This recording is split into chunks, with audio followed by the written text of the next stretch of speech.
so wonderful to welcome you here on this Friday to Chirp. It's good to see all of you. As you know, Chirp is designed to be a place where we can have honest conversation in the community about important topics.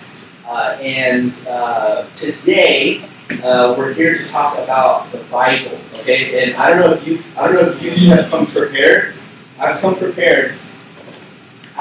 prepared today. So I just need to make sure to put this right here with the largest Bible and the smallest Bible here. So by the end of today, you're going to have to choose which one you would have to read from. Okay, so actually this is from the Worthington Chapel, and I kind of felt like Indiana Jones stealing that statue. I don't know if I broke some midnight codes, but please be gracious on me if I did. So today, two guests. We have Dr. Melanie Howard, who's here. Give her a hand for being here. She's a PhD in the New Testament and professor, of course, of biblical and theological studies here at FU. Dr. Lynn Jost, give Dr. Lynn Jost a hand. She's a PhD in homiletics and the Hebrew Bible, maybe we call it the Old Testament as well in some places, and professor in our seminary here at FU. So welcome. Yeah, so we're here to talk about the Bible at a school that utilizes the Bible in ways, and that I would say in some ways we're founded on this document, right, as Christians. So by the end of this morning, we will have all of our questions answered, and we will leave no doubt. I'm not really promising that right now. But so, yeah, we're going to have a conversation. So we do have a question in the beginning here. I think it's up on the screen. We'd love for you to talk about it in smaller groups to get dialogue going. The question, it's actually a statement, rather, maybe a fill in the blank. But the Bible clearly teaches fill in the blank. Okay? So I'd like you to talk about things that maybe you believe or that you kind of feel the Bible is clear about. Things maybe you've heard others say, maybe a pastor or a New Testament professor, or even things that others have tried to get you to believe is clear about the Bible. Okay? So about 5-6 minutes, talk about those things, and also make sure to, some of the things that you're saying in your groups, we'd like to crowdsource this a bit. What are some of the things that you have heard or believe? And we'll actually go over those in our discussion today.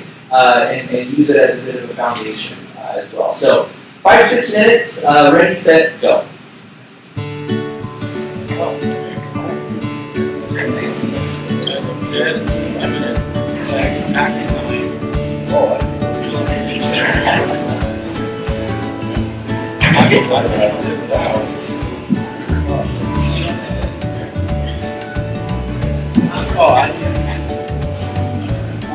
That's, yes, it's totally true. I'm sure. Oh, yeah.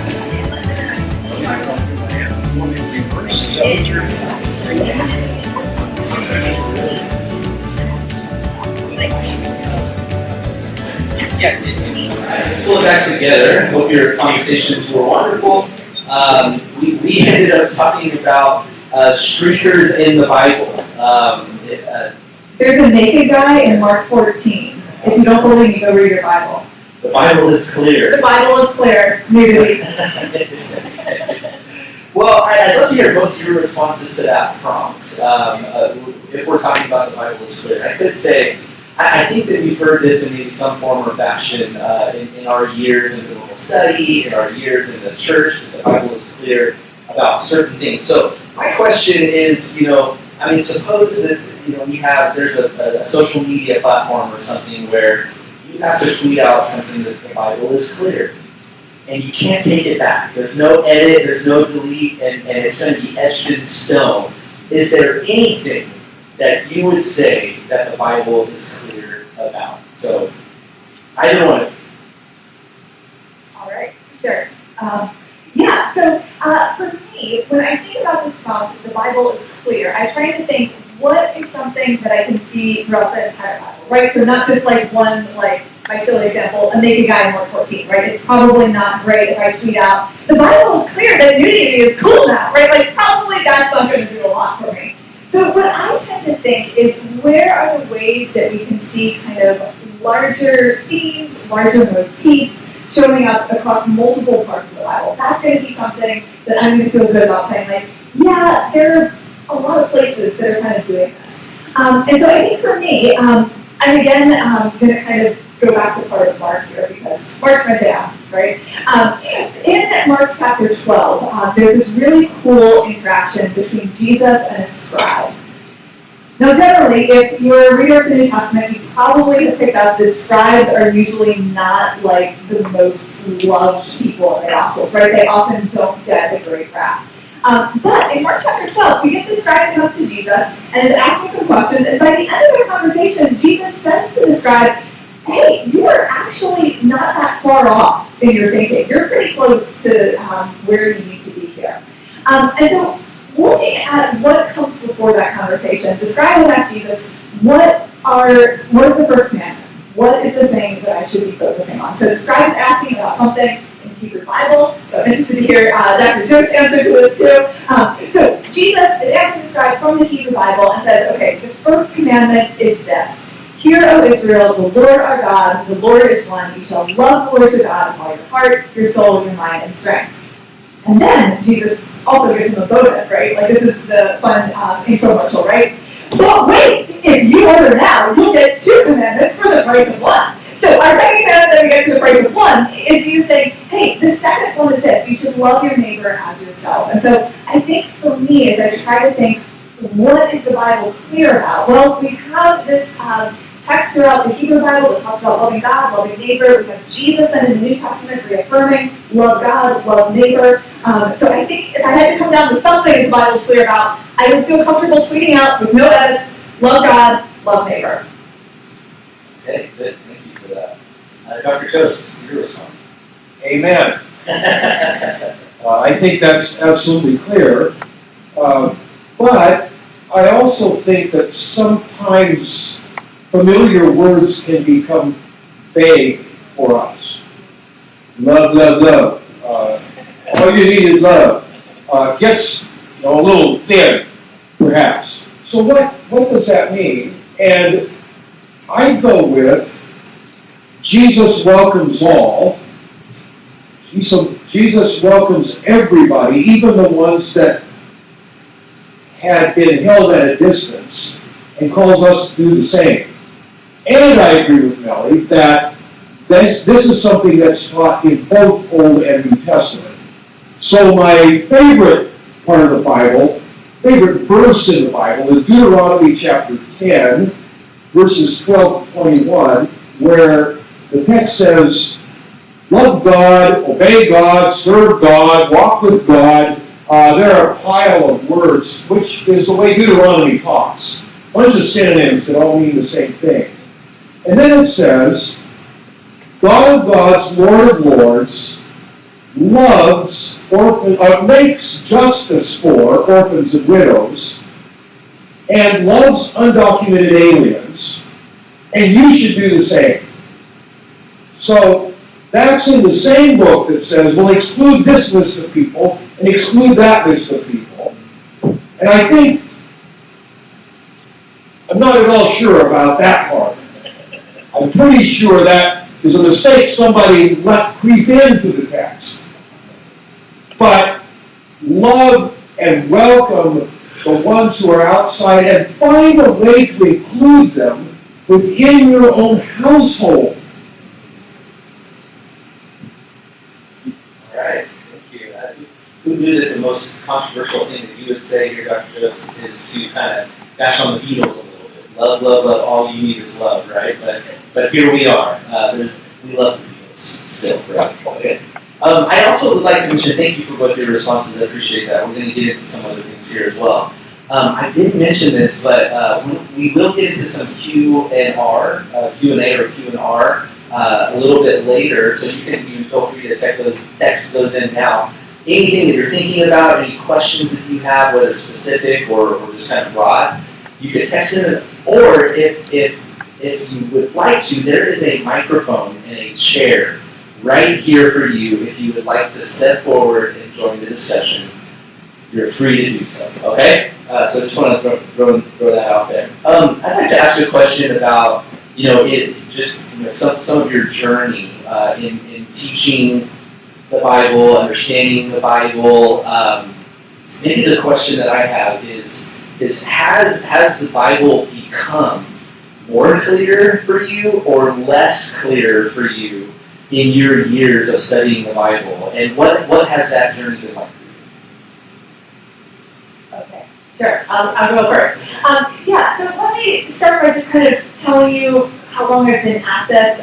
So I went to undergrad as a Bible major, so 4 years of undergrad. I went to a master's program, 2 years of a master's program, went to a PhD program, 5 years in a PhD program, taught for a year before coming to FU. I've now been at FU going on 7 years. So I've been at this Bible thing like a long time. And so I feel like the answer to this should be like, oh, well, I've been at this a long time, and so I now know all the things about the Bible.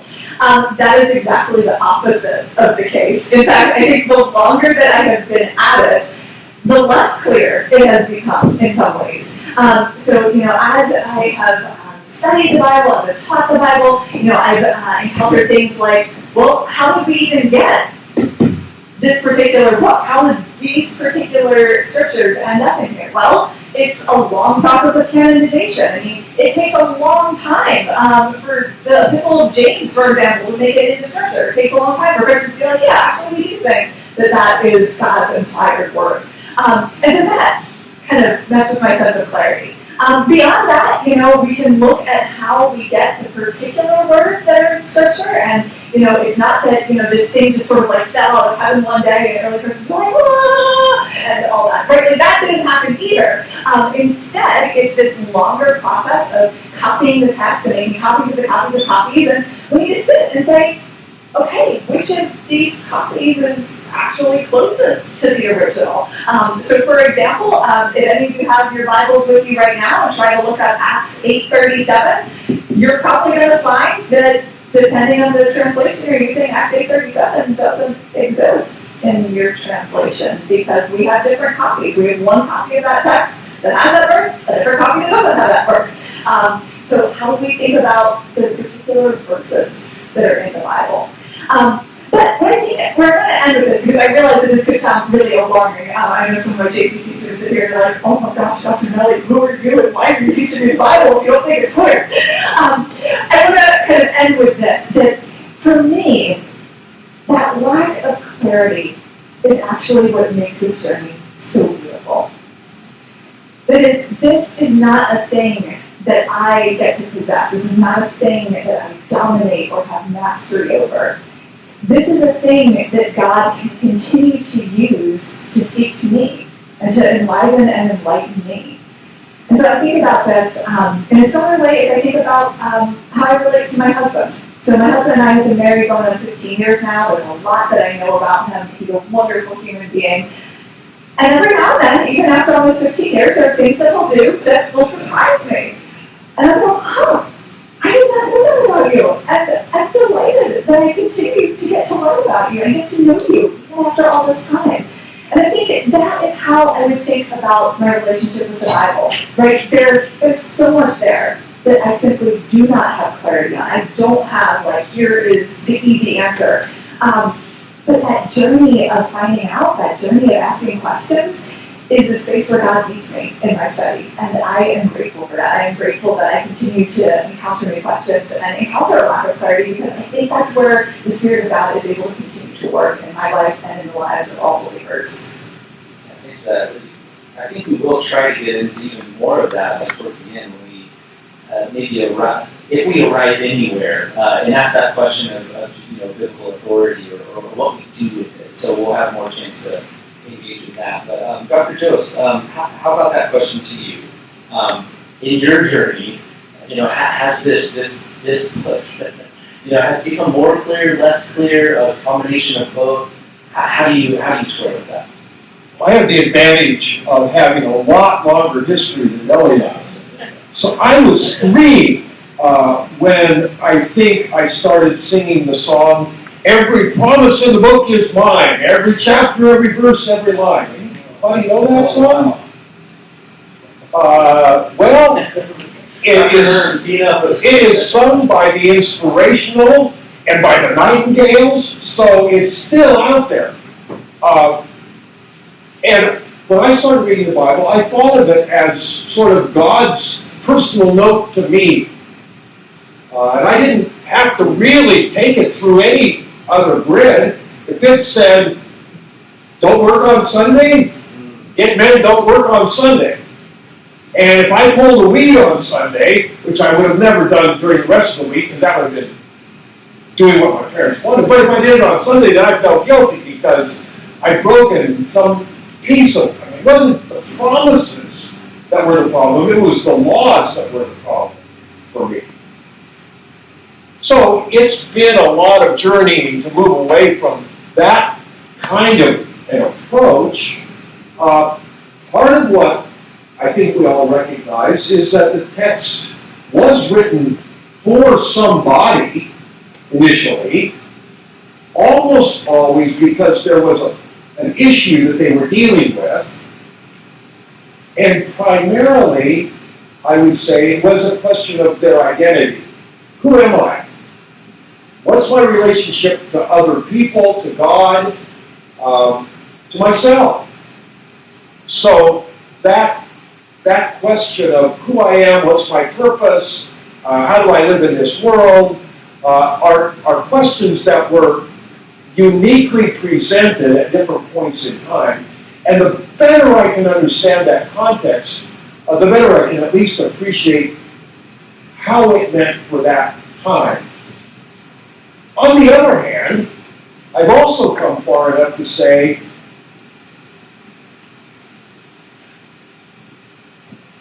we almost treat the Bible like a Rorschach blot.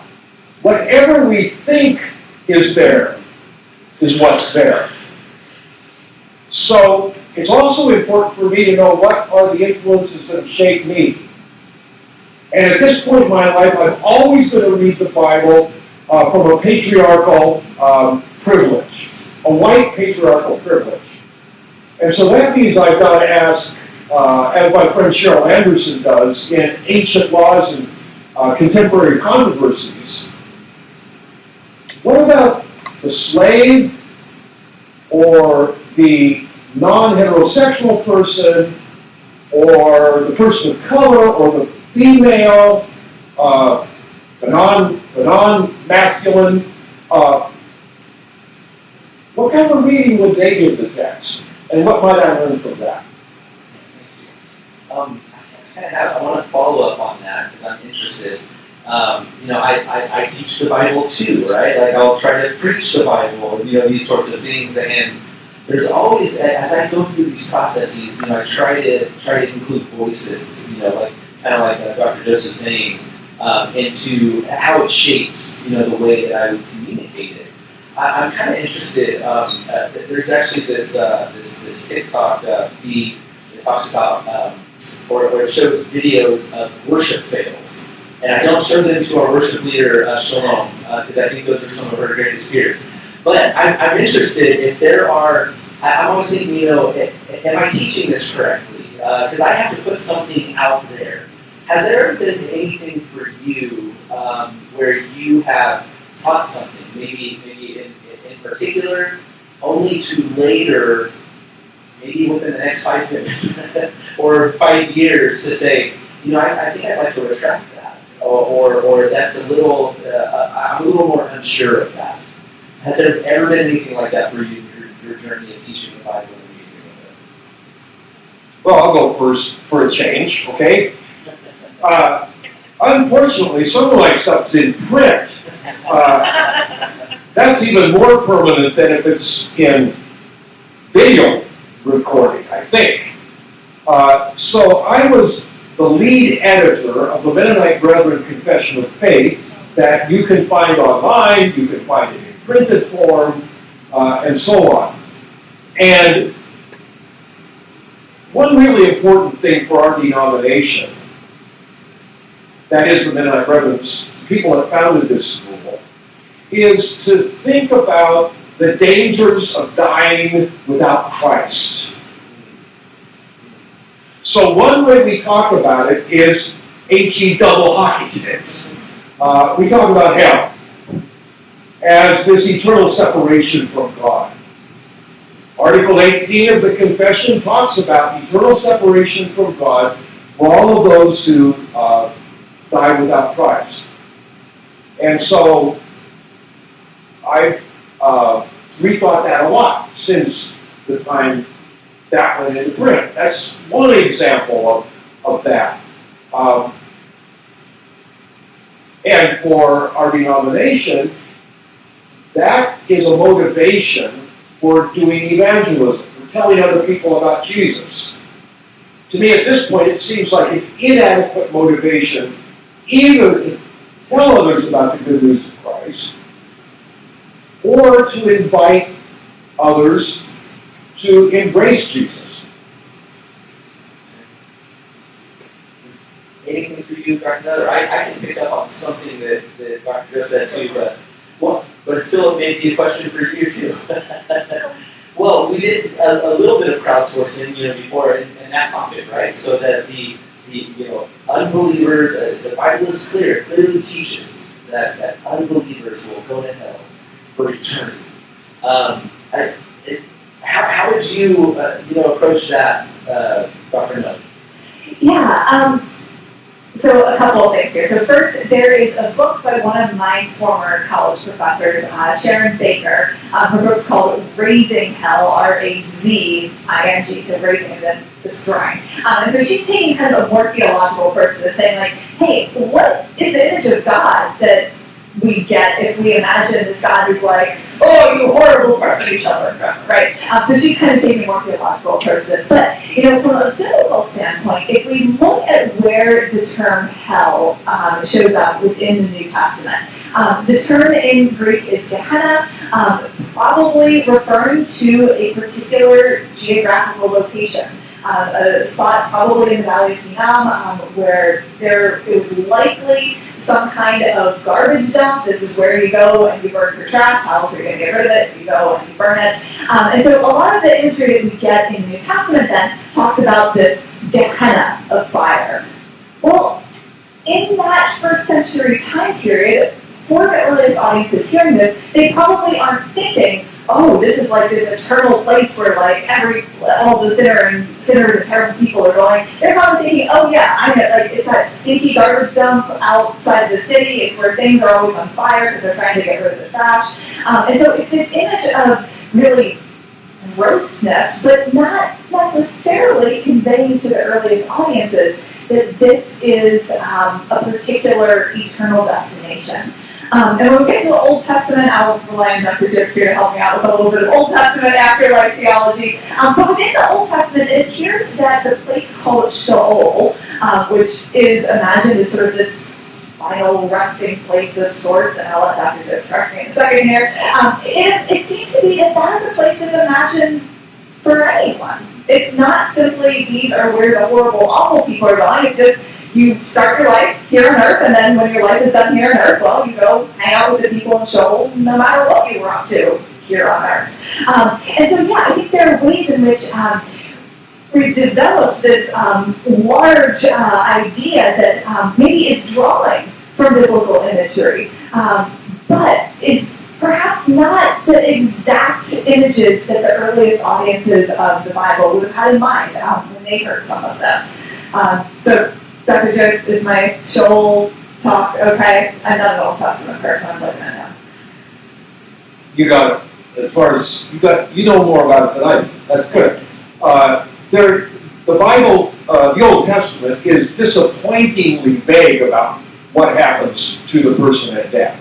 And so Sheol is just kind of, I don't know, shadows. So they're more honest than we are, I think. Most of us, we say to somebody, well, you'll see your grandma again someday. Well, maybe. I don't know exactly how that's all going to work. And the Bible doesn't seem to know exactly either. Will you meet your pets in heaven?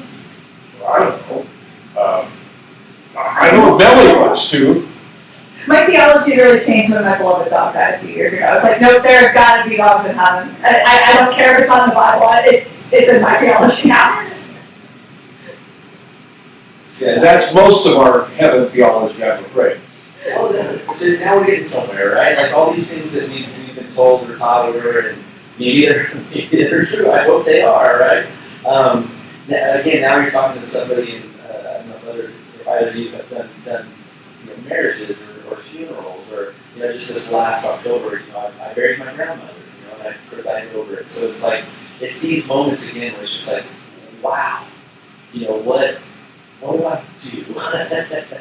and I do, rely on, the saints that have come before me and developed some of these things and, to fill in the gaps for me. So thanks for engaging in that. I actually, there was something wrong. There was nothing coming through earlier, but now things are coming through. So this is exciting. Maybe I'll just say a couple of these, and if you want to pick up on one, let's see here. Well, some of the fill in the blanks. The Bible clearly teaches how we're supposed to behave. Takers there. The Bible's clear to love God and your neighbor. Says refrain from drinking and adultery. The Bible's clear, maintain your connection with God. The Bible's clear how to serve God. Let's see here. There's actually there's two questions about translation. Good, I think. So maybe we'll go that direction. What do we do with that? I mean, we're talking about even interpretation and that kind of stuff right now. So with all these different voices that have spoken into how we interpret these things, what do we do? I mean, there's a New Testament ESV here. I don't know what this version is, but what do we do with all these different voices that sort of claim what these manuscripts are actually saying? Yeah, I'll maybe take a stab at this and then turn it over to Dr. Jost. So I think knowing something about, there's no substitute for knowing something about the original languages that the Bible was written in, right? There's just so much that you get out of that. If you're interested in taking the book of Hebrew or Greek, come talk to me and we can make sure you get in the class. That aside, so there are all of these nuances that you're going to find within the original languages that we can get as close as we can in English, and we're still going to miss something. As we think about how we get to the particular English translations we have, like I said, it's not the case that we have sort of the one original copy of the Hebrew Bible, the one original copy of the New Testament. First, we need to kind of figure out, what are we saying was closest to the original, and let's see what we can make out of that. Let's compare all of these different copies and copies and copies and try to see where they align to get as close as we can. And then, there are a number of different theories of translation, how we move from the original language, whether it's Hebrew or Greek, into the vernacular language. So in our case, English, but maybe you were speakers of Spanish, so maybe you read the Bible in Spanish or German or French or whatever it is. But how do we move from these ancient languages into a language that we use today and get as close as we can to capturing the meaning? It's often the case that particular Greek terms, Hebrew terms, are going to have these wide sort of clouds of meaning that we just can't capture with one word. So for example, in Greek, the word dikaiosune, frequently it's translated as righteousness, and that comes pretty close, right? I think it's going to give us a lot of what we need there. But when we use the term righteousness in our 21st century setting, we often tend to think, okay, this is something about my personal righteousness. This is, kind of getting back to our comment about the Bible's clear about how to behave, right? This is about how I should behave. I should practice personal piety, personal righteousness. There's this sense of kind of, a personal disposition. When in fact, we get a sort of wider meaning in the Greek. In Greek, dikaiosune really has to do a lot with issues of justice. How do we relate to a community around us? How do we enact justice? How is God enacting justice? When we talk about the righteousness of God, does it mean to think about that in terms of the justice of God? So we have these sort of large scopes of meaning in the original languages that, unless I give you an English translation that has the righteousness or justice or goodness of God, my translation is going to be ginormous. And so different translators are going to take different approaches to this. And so some translators say, okay, I want to try to get as close as I can to what the original said. So I'm going to go with sort of a very wooden translation and get close as I can to the original. Other translators on the other side are going to say, well, regardless of what the original said, what I want to happen is for readers today to walk away with the same ideas that readers in the early centuries would have walked away with. And so I'm not going to be necessarily identical to the ancient texts, but I'm going to capture the same sort of meaning. And then there's a wide spectrum of translation possibilities in the middle of that. And I'll just say another quick word here, and then I will shut up and let Dr. Jost chime in. I sometimes had students come to me very anxious and saying, Dr. Melanie, I really want to know what the Bible says, and so what translation should I use? What's the right translation?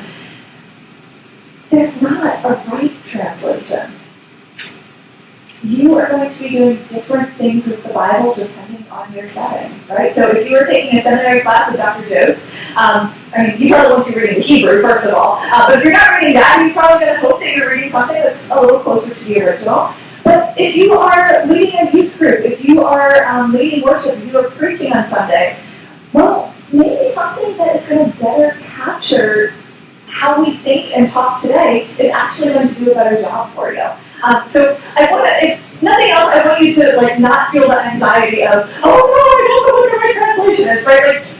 They are all good. They have all gone through panels of scholars who work with these things. So don't fear like you are looking at the wrong thing. Whatever you are doing is correct based on what you're up to. That was great, and I agree with everything you said.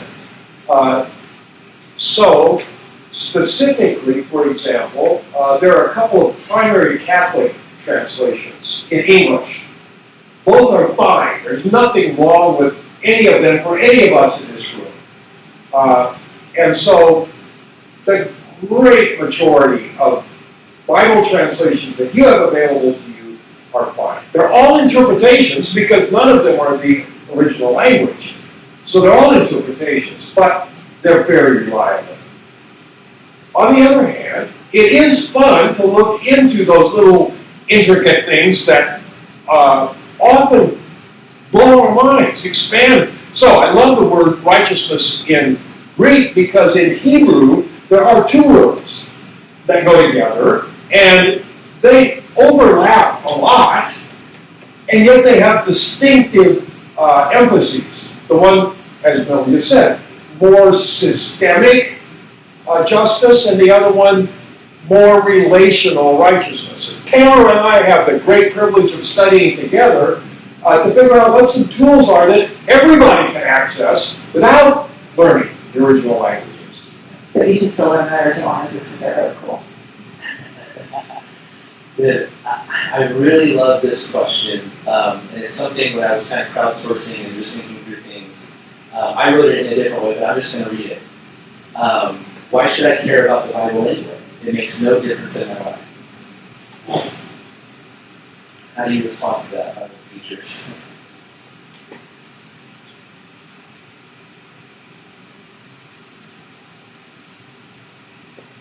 I guess I'll try to take a stab.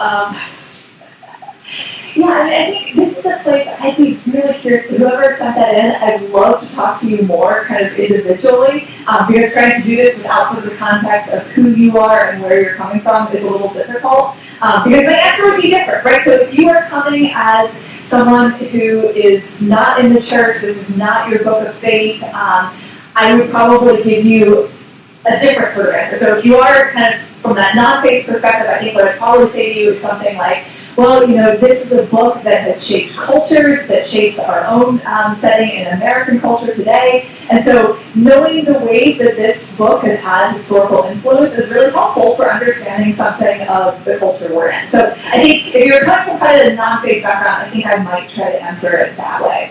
If you're asking as someone who has gone to church your whole life, you're like, I love Jesus, I love the church, and this thing is like 2,000 plus years old, why should I still listen to it? My answer to you, I think, would be a little bit different, and I might say it more along these lines. This is a book that for, 2,000 plus years has been recognized by the people of God as the Word of God. There's a lot in history that has not survived. There's a lot that we know that simply did not make it through history. And yet somehow this particular book made it through because throughout the centuries, the people of God have said, God is somehow revealed in here. Maybe we don't know exactly how that is. Maybe we can't pinpoint with clarity what it is that God is saying. But somehow God's revelation is within this text. And so, yes, there are going to be parts of it that are hard to understand, that seem totally inapplicable. What do we do with something from Leviticus that tells me that I'm not supposed to wear clothing made of 2 different fabrics? Well, wearing a cotton polyester blend, if I violated the law, right? And so there's a lot in here that can feel hard to apply, but somehow this book has survived throughout history because humans have continually said God is revealed. And so as people of faith, if the question is coming from somebody of faith, I'd say as people of faith, we need to be attentive to that. We need to be attentive to the ways that God's Spirit has been working throughout history and has been revealing God's self to people throughout history. Great. Love that. Okay, good. Maybe a follow-up to that. There's several others I want to do, and our time is really flying by, actually. There's a couple of questions about this, and I think just to follow up on what you said, Dr. Melanie. If God is revealed to us somehow through this text, maybe I could even make it personal to you. How is God revealed to you through this text? I mean, maybe so much so that you could, decided to devote your life, I think, to the teaching of it and the exploration of it, and is it just some knowledge for you, or maybe like it's a text of could you just enjoy the debate, and see how other people interpret things, but how would God be revealed to you maybe through this text? Yeah, thanks for that, Brian. The best I can do kind of off the cuff here. This might be one where 5 minutes after this I'm like, oh no, it's a horrible answer. Off the cuff, I think what I would probably say is that I get exposed to the mystery and the sublime of the divine when I read this text. Right? And so this kind of goes back to what I said earlier, that for me it is not a clear text. And it's precisely in the lack of clarity that I'm able to encounter God, right? God is able to speak through that mystery. I think of Paul's words in 1 Corinthians 13 where he says, now we see through a glass dimly, then we shall see face to face, right? So I think it's a chance for me to poke my head as close as I can to that glass to try to see what that mystery might be. And so I think the revelation is in the mystery and unclarity, I think is what first pops to mind for me. And I think it's good to hold both that mystery and what is clear in mind, somehow in tension, really. Following Jesus in a community of believers who are seeking to experience and offer reconciliation is one way that I would like to express what I'm looking for, what I'm experiencing as I meet God in Scripture. Thanks. Man, there's so much. I didn't even get to some of the fun, even really fun things, that I was planning to.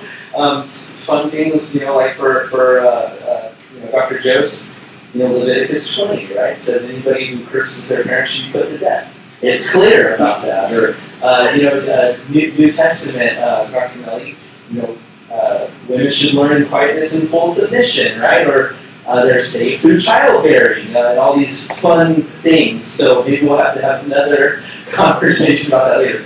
But I think maybe the last question and maybe point that I want to get to is even on some of these kinds of verses, they have shaped communities in certain ways in their lives and in their practices, and about more things than that, right? Either topics or how we do these things. So I think I'm wondering a little bit how we deal with the tension that arises from that there are good, I would say, Bible believing, maybe Bible loving, Bible teaching people that come to just vastly different, conclusions about what something says and how to apply that.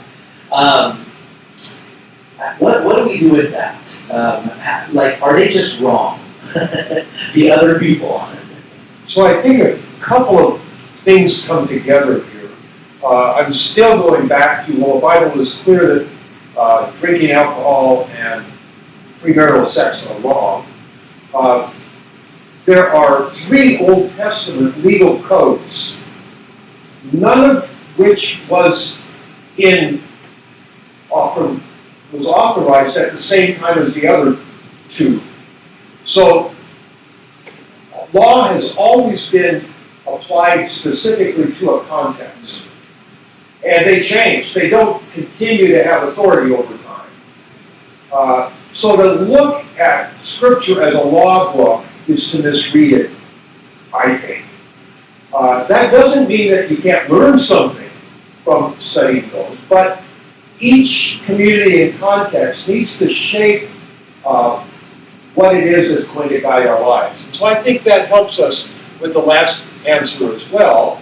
And I should always, even in my deepest convictions, hold out the possibility that another follower of Christ will see it differently.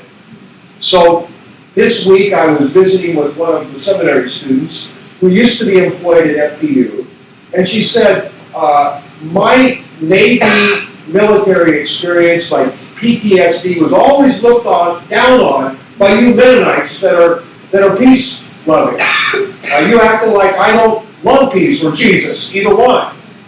And that doesn't shake my conviction that it's the way to follow Jesus in our community is to choose not to serve in the military.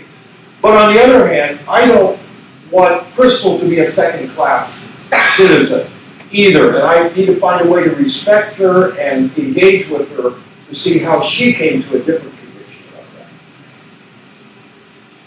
Yeah, I mean, I think a lot of what Dr. Jost just said, I think, having personal humility in this, I'm reminded of something like Isaiah 55. God says, my thoughts are not your thoughts, nor my ways your ways.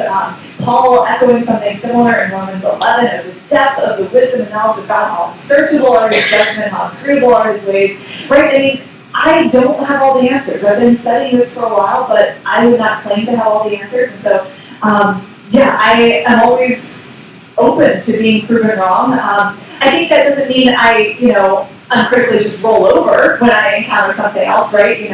I think I do need to continue to use the mind that God has given me. But I think holding a level of humility as we are approaching others in these conversations is really important. That's hard. And when we say, are other people wrong?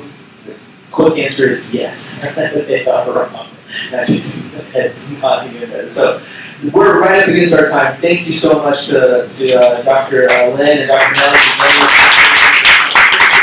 joining us. And there are more questions on here that, I don't know, maybe at some point we'll email them to you and try to get some responses. We can blast on, Instagram or something like that, because now we're talking, right? Now we get the things out there. We'll put them on stories so they disappear, and you don't have to, be attached to them forever. But thank you so much, everybody. Have a wonderful day. There's more food out there. Take some on the way out.